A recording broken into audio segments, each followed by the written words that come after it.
Hello, fellow Rosarians. Thank you for joining me. I have a special guest today on the channel. This is my beautiful sister-in-law, Didi. And Didi is very fashionable, and she has her own channel on YouTube, and it's Didi Style, right? So I really enjoy watching her channel because it's everything that I wish I was, fashionable, wearing makeup, but you can see that most of the days I am just garden ready. Today I am introducing her to my world, and they just bought a new house, and I'm constantly talking about roses, and she's so supportive and watches my channel, and so I kind of want to put her to a little bit of a test as she does an unboxing to see what's sinking in. And what we need to reinforce from a newbie standpoint. But in this video, I want to show you from a newbie standpoint what to look for when you're unboxing, and very simply how to get it into the ground. What do you need to make sure that you're doing? So we're not going to do a whole rack and stack and trying to get the best price out there. Let's just make it really simple. So I'm going to pass it over to you, and your new rose has arrived that I helped pick out, and I want you to open it and tell me what you're thinking as you open it. Here's your handy dandy. All right, well, first of all, I'm glad that the box came in one piece. That's a good sign. Yeah. That it wasn't It's not folded. all beat up. It wasn't folded in half. It wasn't folded in half. There's nothing leaking. So this is a bare root rose. If you were getting a potted rose, depending on what time it was during the year, you're not going to do some of these steps, and we'll get to that as we're going through. Great. The first thing that comes is I guess this is the receipt. All right. Are you nervous to open it? Didi does not like bugs, and she does not like dirt. They have a Dirt's landscaper. fine, Okay. But the bug thing is just what scares me. Yeah, I don't like dirt, but you know, I can handle dirt. Wow, this is a lot bigger than I thought it was going to be. So, and there's two roses in here because one of them is for me, but they're the same variety. I know if you watch her channel, she loves lavender. So I picked a lavender rose for her, but go ahead, and I guess the easiest thing is to we'll snip the plastic down the side, I think, to get to it. We might have a little bit of dirt here, so prepare yourself for and so we'll just keep this around the base as you look at it. All right, so the first thing I'm looking for is if there are any bugs or worms. Gosh, if I saw worms. I want to share with you that when I have gotten potted roses, there is two companies in particular where I have taken it out of the pot, and you're going to want to lift it out of the pot because if you look at the soil, I've seen soil mats, and one company I lifted it out and there were worms, and so I took out the worms. We're talking earthworms, which makes me think that the pot was out in the field somewhere. So I'm going to give this back to you really quick. There's no worms in there, right? There are no bugs at all. I'm going to give it the once over really quick. I am going to undo these so that you're not looking at two roses. Look at this one now. Tell me what you think about, first of all, the canes. What are you looking for when you look at canes? Dryness. Exactly. And moisture versus dryness. If they're too wet and too soggy, it's not good. And if they're too dry, they're going to burn up in the sun, and they're going to get all ruined. And that's right. And they're already starting to flush out now. What does flush out mean? These are going to be leaves. Oh, okay. So we'll show everybody really quick. Here. The pink that's on here will be leaves and new canes in the future. These are little baby ones. Yes. Those are a little bit like teenagers. These are much bigger. And that usually happens in the box with humidity. It's going to force, well, that's interesting. So there is a little bit of mold. Is it mold? Is it like what's that fuzzy stuff? Fuzz, yeah. And that's from humidity. So it's good that we got them out of there.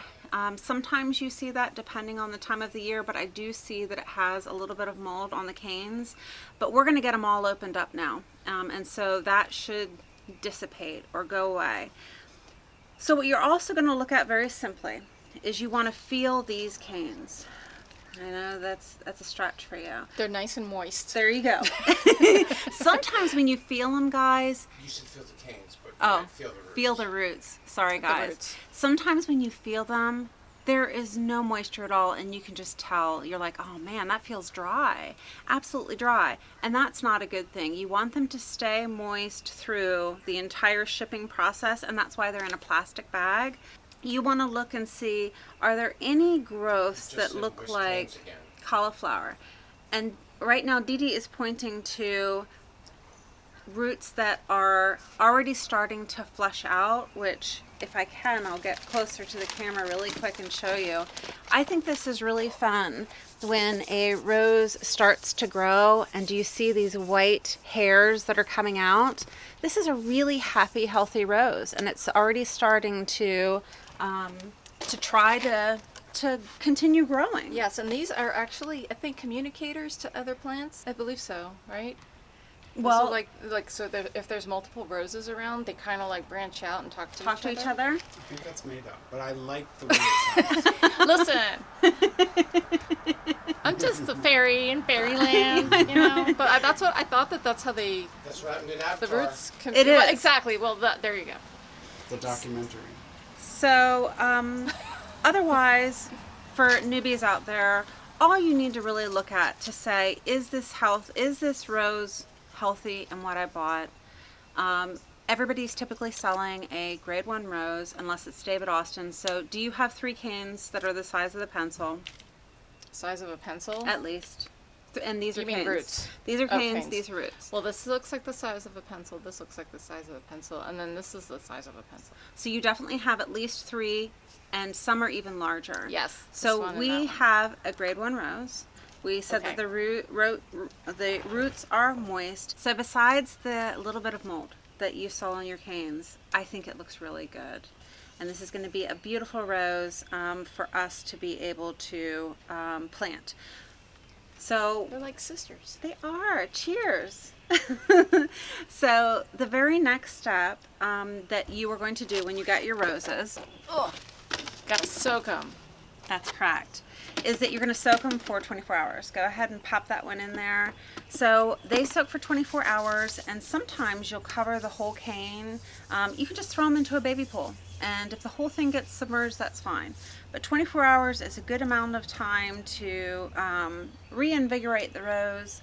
And after 24 hours, we're going to go ahead and get them into the ground, and we've picked a perfect spot. Now, do we keep this to pot it in? That's a good question.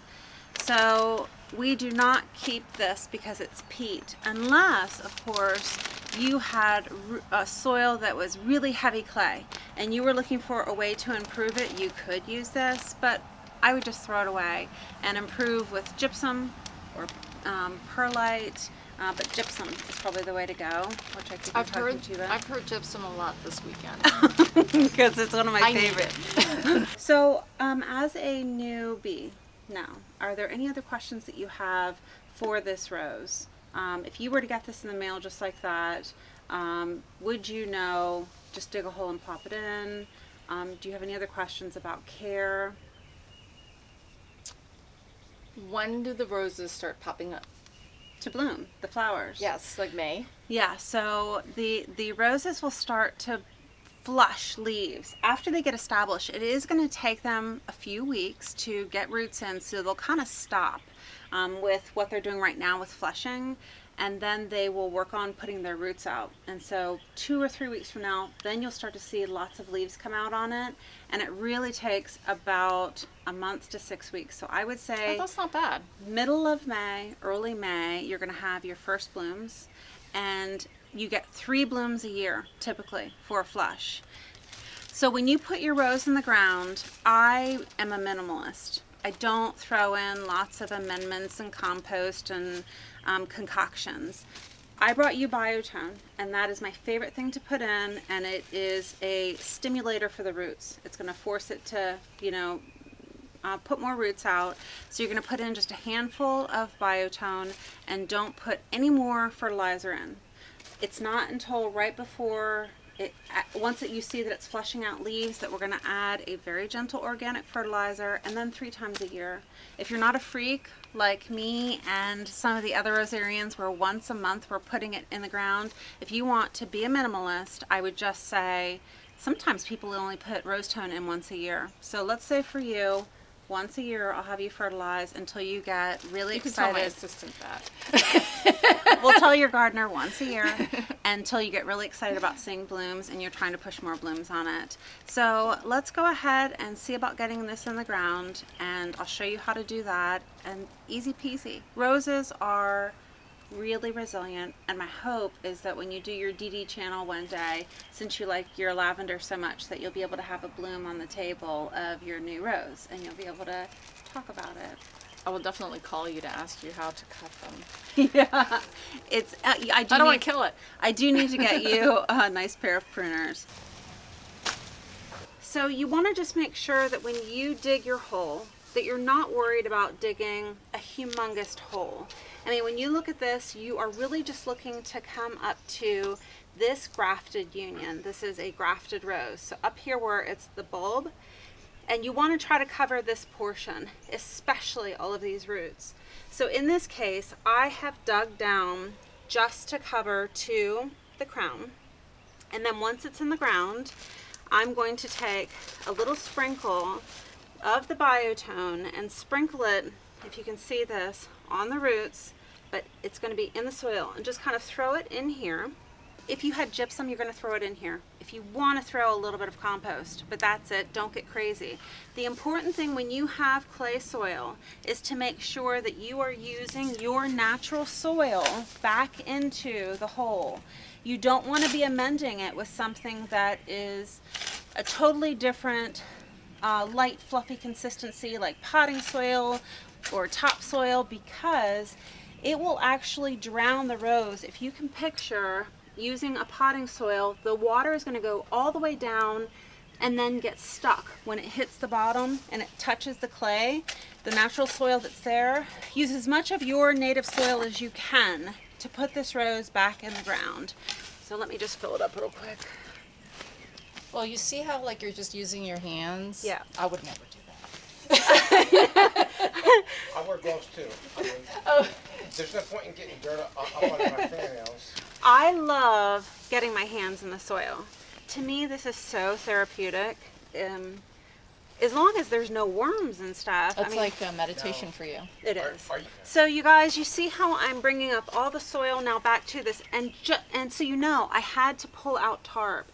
They had a hole of tarp, so make sure that if you're in a new house where somebody else has been gardening, that you make sure that if there's tarp there, that you get it out so that the roots can continue to grow. So you can see that we are coming up close on filling this up.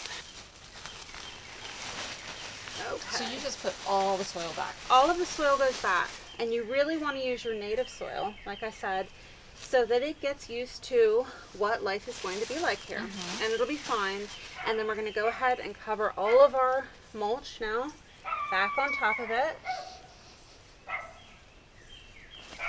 I can't wait to see this baby in bloom. So thank you so much for joining me today and letting me get you a rose to try, because I know that roses are not really your jam. Oh no, I love roses. I just have a black thumb. I kill everything. So if it's outside, it's good. Yes. 2 thumbs up. And I appreciate it a lot.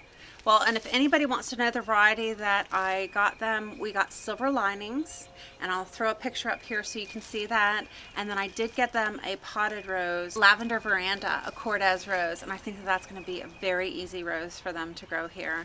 So thanks so much for joining me. Thank you. I'll see you guys in the next one.